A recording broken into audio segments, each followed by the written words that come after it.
గౌరవనీయులైనటువంటి ఉపాధ్యాయులు, విద్యార్థులందరికీ శుభోదయం. ఈరోజు క్రిస్మస్, యేసు జన్మదినోత్సవ శుభాకాంక్షలు అందరికీ కూడా. ఆ యేసు ప్రభు యొక్క ఆశీర్వచనములో మన అందరి మీద ఉండి మనల్ని సన్మార్గంలో నడిపించాలి అని నేను మనస్ఫూర్తిగా కోరుతున్నాను.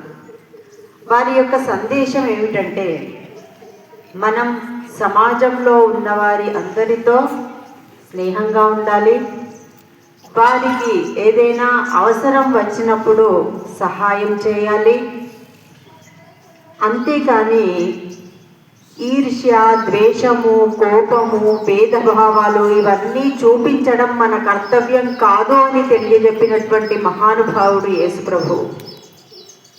కాబట్టి ప్రతి పండగకి ఒక అంతరార్థం ఉంది. పండగ జరుపుకుంటున్నాము అంటే కొత్త బట్టలు వేసుకోవడం, స్వీట్స్ తినడం, ఎంజాయ్ చేయడం, ఇవి చేద్దాం. కానీ ఆ పండుగ యొక్క అంతరార్థాన్ని గ్రహించి దానిని మనం జీవితంలో ఉపయోగించుకోవాలి. ప్రభువు గారి సందేశం ఏమిటి? అందరికీ సహాయం చేయాలి. బీదవారికి దేవుడు ఎలాగో యేసుక్రీస్తు రూపంలోనో గణేశుని రూపంలోనో రాడు, మానవ రూపంలోనే వచ్చి అందరికీ సహాయపడుతూ ఉంటాడు.